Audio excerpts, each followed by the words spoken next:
Bismillahirrahmanirrahim. Assalamualaikum warahmatullahi wabarakatuh. Alhamdulillahirabbil alamin wa bihi nasta'inu ala umuri dunya waddin. Wassalatu wassalamu ala asyrafil anbiya'i wal mursalin sayyidina wa maulana Muhammadin wa ala alihi wa sahbihi wa barik wa sallim ajma'in. Asyhadu an la ilaha illallah wahdahu la syarikalah wa asyhadu anna Muhammadan abduhu wa rasuluhu la nabiyya wa la rasula ba'da. Usikum wa nafsi bitaqwallah faqad fazal mu'minunal muttaqun. Kama qala ta'ala ya ayyuhalladzina amanu taqullaha haqqa tuqatih wa la tamutunna illa wa antum muslimun. Wa qala Rasulullah sallallahu alaihi wasallam ittaqillaha haitsu ma kunta wa atbi'is sayyi'atal hasanata tamhuha wa khaliqin nasa bi khuluqin hasanin. Shadaqallahul azim wa shadaqa rasulul karim. Kaum muslimin wal muslimat yang dimuliakan Allah Subhanahu wa taala. Puji syukur mari kita panjatkan kehadirat Allah Subhanahu wa taala atas limpahan nikmat iman wal Islam, yang dua nikmat ini tentu akan menyelamatkan kita dari berbagai macam fitnah atau ujian selama kita hidup di dunia, dan akan menyelamatkan kita nanti dari siksa Allah di akhirat. Kaum muslimin yang dimuliakan Allah, sholawat dan juga salam mari kita lantunkan, kita tujukan kepada suri tauladan kita, manusia terbaik, hamba Allah yang terpilih untuk menjadi utusan terakhir, khotimul anbiya wal mursalin, yaitu Nabi kita Muhammad sallallahu alaihi wasallam. Dan semoga rahmat dan keberkahan juga turun kepada keluarga beliau, para sahabatnya, dan segenap umatnya yang senantiasa ikut atau menjalankan apa yang menjadi ajaran beliau sampai hari akhir nanti.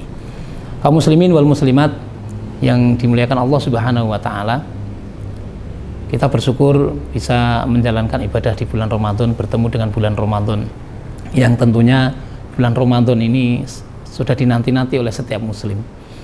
Maka saya ingatkan dengan satu hal yang patut untuk kita perhatikan, yaitu ibadah-ibadah kita. Karena ibadah atau bulan Ramadan ini identik sekali dengan peningkatan ibadah kita, baik secara kualitas maupun kuantitas. Terutama ibadah-ibadah yang wajib kita kuatkan, kita perbaiki kualitasnya. Sementara ibadah-ibadah yang lain, ibadah-ibadah yang sunnah, kita tingkatkan tidak hanya secara kualitas, namun kuantitasnya pun kita tambah, sehingga kita menjadi orang-orang yang mendapatkan janji Allah berupa pahala yang melimpah nanti di akhirat. Kaum muslimin yang dimuliakan Allah, tentu setiap muslim mengharapkan pahala yang besar dari Allah Subhanahu wa taala dari setiap ibadah yang dikerjakan. Dan janji Allah bagi orang-orang mukmin, janji Allah bagi orang-orang yang bertakwa, yang istiqomah di atas jalan para sahabat ataupun jalannya Rasulullah SAW untuk menjalankan berbagai macam ibadah, itu sebagaimana disebutkan dalam hadis qudsi, a'dadtu li ibadiyas sholihin ma la ainun ra'at wala udhunun sami'at wala khatara ala qalbi bashar. Yaitu Allah Subhanahu wa taala telah menyiapkan bagi hamba-hambanya yang soleh balasan kenikmatan jannah, kenikmatan surga yang kenikmatannya belum pernah dilihat oleh mata, belum pernah didengar oleh telinga, bahkan belum pernah terbayangkan oleh hati manusia. Kenikmatan jannah yang seperti ini tentunya dinanti-nanti oleh setiap muslim. Bahkan nanti sudah ditunggu atau sudah diberikan tambahan nikmat yang itu pasti akan menjadikan kita semakin merasakan kenikmatan yang luar biasa, yaitu balasan berupa melihat wajah Allah Subhanahu wa taala. Kaum muslimin wal muslimat yang dimuliakan Allah Subhanahu wa taala, selain ibadah-ibadah wajib yang tentu pahalanya sudah tidak perlu kita pertanyakan lagi, banyak ibadah-ibadah sunnah, ibadah-ibadah bahkan ringan ketika kita mengerjakannya, pahalanya dilipat gandakan atau pahalanya sangat banyak di sisi Allah Subhanahu wa taala. Di antara ibadah-ibadah sunnah yang ringan kita mengerjakan namun pahalanya sangat berlimpah, yaitu satu adalah ibadah berupa wudu. Sebagaimana disebutkan di dalam berbagai hadis, salah satunya adalah sabda Nabi sallallahu alaihi wasallam, "Ma min muslimin yatawaddo fayuhsinu wudu'ahu tsumma yaqumu fayusalli rak'ataini mukbilan alaihima biqalbihi wa wajhihi illa wajabat lahul jannah." Tidaklah seseorang dia mengerjakan wudu, kemudian membaguskan wudunya, menyempurnakan wudunya, kemudian dia mengucapkan, kemudian dia sholat 2 rakaat, yaitu sholat sunnah wudu. Ketika dia mengerjakan sholat ini, menghadapkan wajah dan hatinya kepada Allah Subhanahu wa Ta'ala, tunduk pandangannya, khusyuk hatinya kepada Allah Subhanahu wa Ta'ala, maka janji Allah, illa wajabat lahul jannah, pasti akan diwajibkan bagi orang ini masuk ke dalam surganya Allah Subhanahu wa Ta'ala. Kaum muslimin yang dimuliakan Allah Subhanahu wa Ta'ala, tidak hanya hadis ini yang kemudian menyebutkan keutamaan orang yang menyempurnakan wudunya.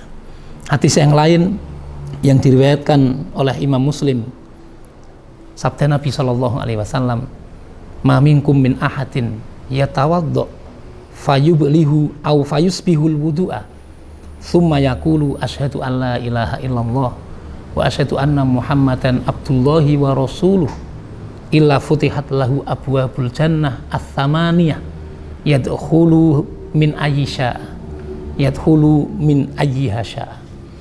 Tidaklah seorang mukmin atau salah seorang di antara kalian yang dia mengerjakan wudu, kemudian menyempurnakan wudunya, meratakan air yang harus dia basuhkan ke seluruh anggota wudunya, kemudian dia mengucapkan doa asyhadu alla ilaha illallah wa asyhadu anna Muhammadan abdullahi wa rasuluh illa futihat lahu abwabul jannah ats-tsamaniyah, kecuali pasti akan dibukakan baginya pintu surga yang 8 itu.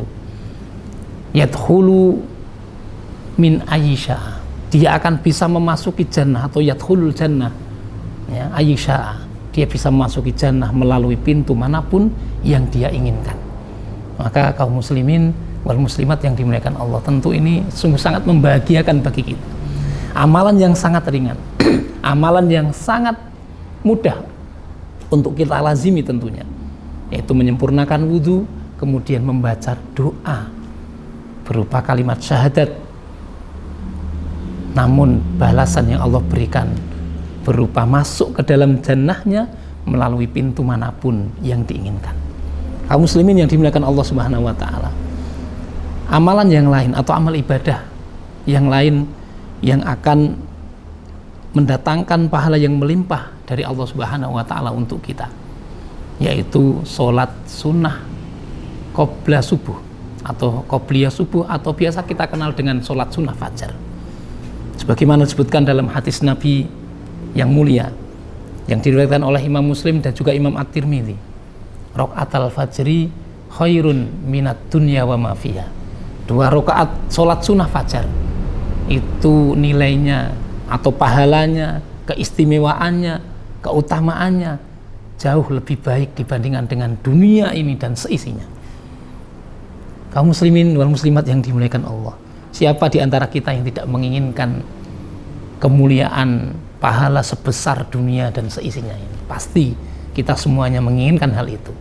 Maka dengan hanya mengerjakan 2 rakaat sholat sunnah fajar yang ringan, kita akan mendapatkan keutamaan itu. Maka mari kita senantiasa melazimi apa yang menjadi tuntunan dari baginda Rasulullah Shallallahu Alaihi Wasallam berupa sholat sunnah fajar tadi. Kaum muslimin wal muslimat yang dimuliakan Allah Subhanahu Wa Taala, amalan selanjutnya yang akan mendatangkan pahala yang melimpah yaitu sholat berjamaah. Sholat berjamaah ini tentu oleh sebagian orang mungkin akan dirasa berat, namun saya yakin ketika kita betul-betul beriman kepada Allah, ikhlas dalam menjalankan syariatnya, maka syariat berupa ibadah sholat dengan berjamaah ini sangat ringan untuk dikerjakan. Lebih-lebih selama bulan Ramadan kita ingin mengerjakan sholat berjamaah sungguh sangat ringan, dikarenakan banyak orang yang kemudian berbondong-bondong menuju masjid untuk menjalankan ibadah sholat berjamaah. Maka kaum muslimin yang dimuliakan Allah, keutamaan sholat berjamaah ini marilah kita raih dengan melaziminya, dengan kemudian senantiasa mengerjakannya berjamaah di masjid yang ada di sekitar kita. Dan keutamaan sholat berjamaah disebutkan dalam hadis yang diriwayatkan dari sahabat Abu Hurairah radhiyallahu anhu. Nabi SAW bersabda, sholatul jami'i tazitu ala sholatihi fi baitihi wa sholatihi fi sukihi khamsan wa ishrina darajah. Sholat yang dikerjakan berjamaah itu lebih baik dibandingkan sholat yang dikerjakan sendirian atau yang dikerjakan di pasar orang yang sholat tadi. Kebaikannya itu 25 derajat di atas sholat sendirian. Maka kaum muslimin yang dimuliakan Allah, 25 derajat atau tingkatan yang kita harapkan dari sholat berjamaah ini sudah menanti kita kalau kita kemudian melazimi ibadah sholat secara berjamaah tadi. Hal itu dikarenakan sebagaimana Rasul mengatakan, karena salah seorang di antara kalian keluar dari rumahnya, kemudian dia menyempurnakan wudunya, kemudian dia melangkah ke masjid dan tidak ada yang mendorongnya untuk berjalan ke masjid kecuali sholat.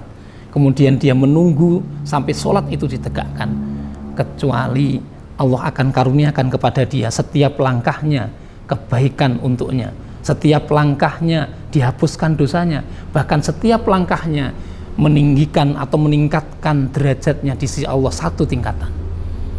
Bahkan kemudian Allah utus malaikat untuk mendoakan orang-orang yang menunggu waktu sholat berjamaah dengan seraya berdoa, ya Allah ampunilah orang ini, ya Allah berilah rahmat kepada orang ini.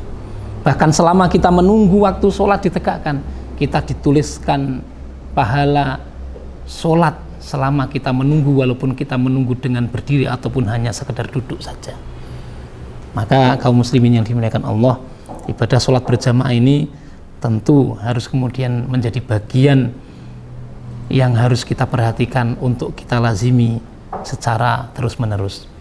Bahkan secara khusus Rasul kita Shallallahu Alaihi Wasallam menyatakan dalam hadis yang lain untuk sholat isya dan sholat subuh. Beliau menyatakan, man shallal isya'a fi jama'atin faka'annama qama nisfal lail. Barang siapa yang sholat isya dengan berjamaah, maka seolah-olah baginya atau seolah-olah dia sholat separuh malam. Wa man shallas subha fi jama'atin, dan barang siapa yang sholat subuh dengan berjamaah, faka'annama shallal laila kullah, seolah-olah dia mengerjakan sholat semalam suntuk.